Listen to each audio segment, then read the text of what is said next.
Hi friends. आज हम 20 question GK के लेके आए हैं जो मोस्ट इम्पोर्टेंट है और बहुत ही हार्ड क्वेश्चन है जो आने वाले एग्जामों के लिए मोस्ट इम्पोर्टेंट है। तो अपने आप को आप चेक कर दिएगा कि हमें क्वेश्चंस आते हैं। उसके साथ ही जो हम एक्स्ट्रा फैक्ट बताएंगे उसको नोट्स करते चलिएगा। चलो देखते हैं। पहला, पृथ्वी का घूर्णन किस दिशा में होता है?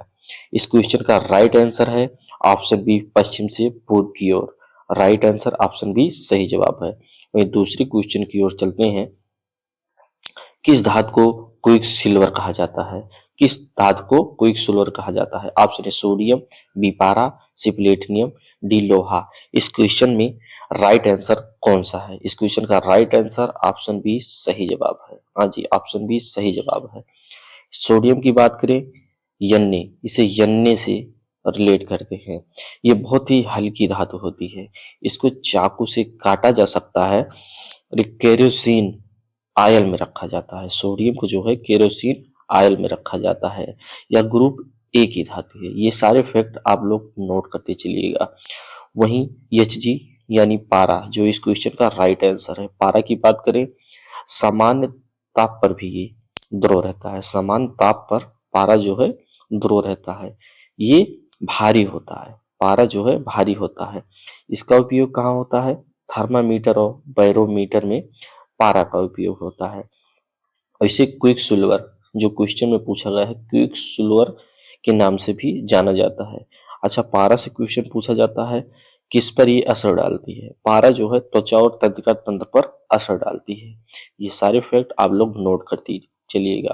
प्लेटिनम की बात करें, प्लेटिनम चांदी के रंग की तरह होती है। किसकी तरह होती है? चांदी के रंग की तरह होती है और ये ज्वेलरी बनाने के लिए प्रयोग किया जाता है और प्रयोगशाला में प्रयोग किया जाता है। लोहा, इसे यफी से रिलेट करते हैं।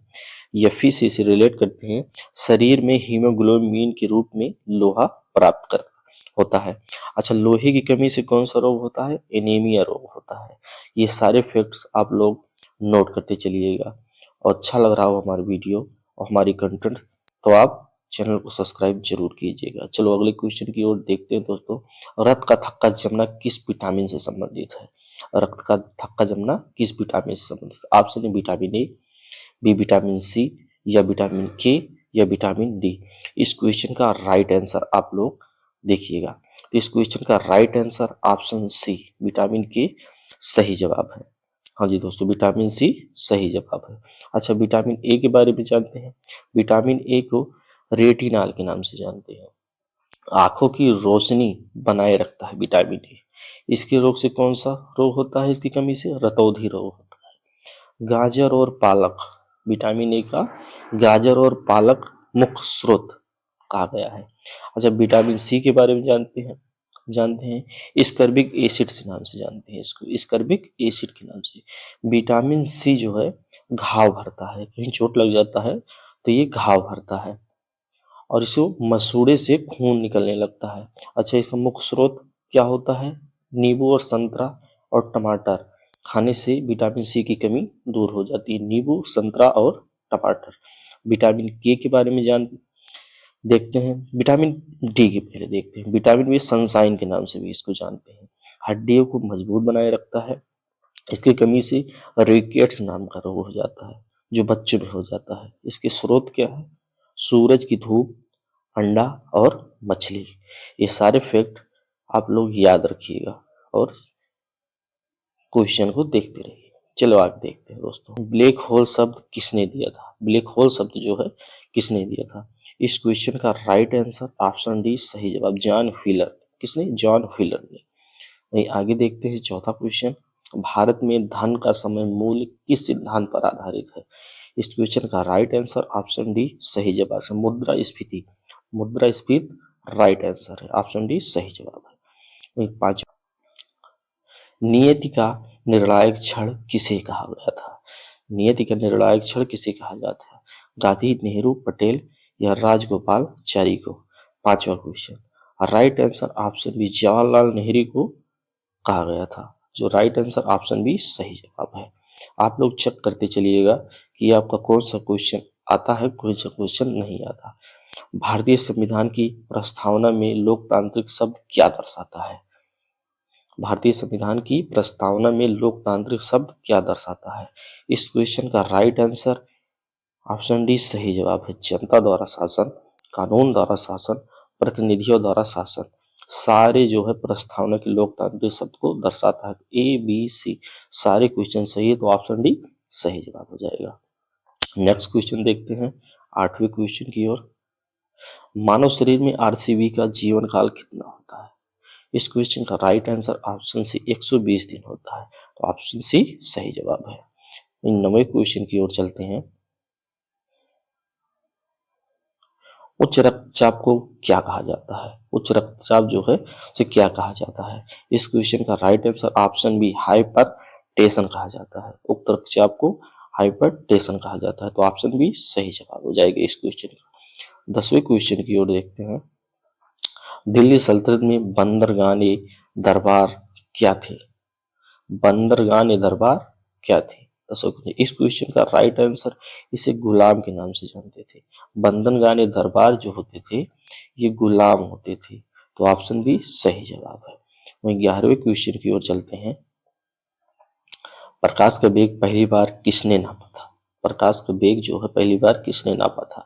न्यूटन ने, ब्रैडली ने, फिजो ने या रोमर ने? तो ऑप्शन बी इस क्वेश्चन का सही जवाब है। रोमर ने प्रकाश के वेग को सबसे पहले नापा था, तो ऑप्शन बी सही हो जाएगा। नेक्स्ट 12वें क्वेश्चन की ओर देखते हैं। किस ग्रह का वायुमंडल मुख्य रूप से कार्बन डाइऑक्साइड है?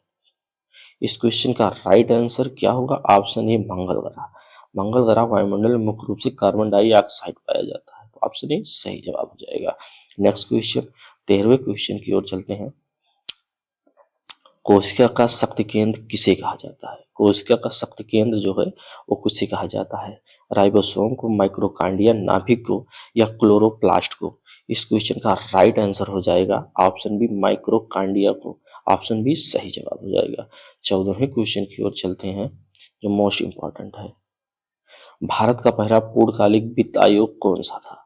भारत का पहला पूर्णकालिक वित्त आयोग कौन सा था? 14वें का, तो ये ऑप्शन बी तीसरा था, तो ऑप्शन बी सही जवाब हो जाएगा। हमारी कंटेंट अच्छे लग रहे हैं तो हमारे चैनल को सब्सक्राइब कीजिएगा ताकि आने वाले वीडियो आपको ऐसे ही मिलते रहें। आर्किमिडीज का सिद्धांत किससे संबंधित है? आर्किमिडीज का सिद्धांत किससे संबंधित है? बल से, ऊर्जा से, प्रकाश से? ऑप्शन बी सही जवाब हो जाएगा, द्रव्य से। आर्किमिडीज का सिद्धांत द्रव से संबंधित है। नेक्स्ट क्वेश्चन 16वां क्वेश्चन। शीत युद्ध का शब्द का प्रयोग सबसे पहले किसने किया था? तो मोस्ट इंपॉर्टेंट क्वेश्चन, ये क्वेश्चन रिपीट होते हैं एग्जाम्स में। शीत युद्ध का शब्द का प्रयोग सबसे पहले किसने किया था? जॉर्ज ऑरवेल ने, बर्नार्ड शॉ ने, विंस्टन चर्चिल ने या हेनरी लुस ने? तो इस क्वेश्चन का राइट आंसर ऑप्शन ए सही हो जाएगा। जॉर्ज ऑरवेल ने शीत युद्ध का सबसे पहले प्रयोग किया था, तो हिस्ट्री का ऑप्शन ए सही जवाब हो जाएगा। नेक्स्ट 17वें क्वेश्चन की ओर चलते हैं। कौन सी गैस हास्य गैस, लाफिंग गैस कहलाती है? लाफिंग गैस कौन सी हो जाती है? Nitrous oxide, nitrogen dioxide, methane, ozone? ये भी क्वेश्चन रिपीट होते हैं एग्जाम में, मोस्ट इंपॉर्टेंट हो जाते हैं। तो 17वें का ऑप्शन ए सही जवाब है नाइट्रस ऑक्साइड। नाइट्रोजन डाइऑक्साइड में कंफ्यूज है, तो नाइट्रस ऑक्साइड इस क्वेश्चन का राइट आंसर ऑप्शन ए सही जवाब हो जाएगा। नेक्स्ट क्वेश्चन 18वें क्वेश्चन की ओर चलते हैं। भारत में पंचायती राज पहली बार कहाँ लागू हुआ था? भारत का पंचायती राज कहाँ लागू हुआ था? राजस्थान में, गुजरात में, हरियाणा या महाराष्ट्र में? क्वेश्चन का राइट आंसर ऑप्शन ए सही जवाब हो जाएगा। राजस्थान में सबसे पहले पंचायती राज लागू हुआ था, तो ऑप्शन ए सही जवाब हो जाएगा। 19वीं की ओर चलते हैं। बिहार का दादा साहब फाल्के पुरस्कार किस क्षेत्र में दिया जाता है? बिहार में दादा साहब फाल्के पुरस्कार किस क्षेत्र में दिया जाता है? 19वीं का राइट आंसर कौन सा है? खेल, सिनेमा, साहित्य या पत्रकारिता? तो ऑप्शन बी सिनेमा। सिनेमा का क्षेत्र में बिहार में दादा साहब फाल्के पुरस्कार दिया जाता है, ऑप्शन बी सही जवाब हो जाएगा। नेक्स्ट क्वेश्चन 20वें क्वेश्चन और अंतिम क्वेश्चन की ओर चलते हैं। भारतीय संविधान की किस अनुसूची में भाषाओं का उल्लेख किया गया है? भारतीय संविधान में किस अनुसूची में भाषाओं का उल्लेख किया जाता है? 6वीं में, 8वीं में, 9वीं में या 10वीं में? तो इस क्वेश्चन का राइट आंसर ऑप्शन बी हो जाएगा। 8वीं अनुसूची में संविधान में भाषा का उल्लेख किया गया है। हाँ जी, ऐसे ही वीडियो अच्छी लगी हो तो हमारे चैनल को सब्सक्राइब करें और ऐसे ही वीडियो पाने के लिए कमेंट करें और सब्सक्राइब करें ताकि हमसे जुड़ सके, हमारे वीडियो को आप तक हमारा वीडियो पहुंच सके। थैंक यू, वीडियो अंत तक देखने के लिए बहुत बहुत धन्यवाद।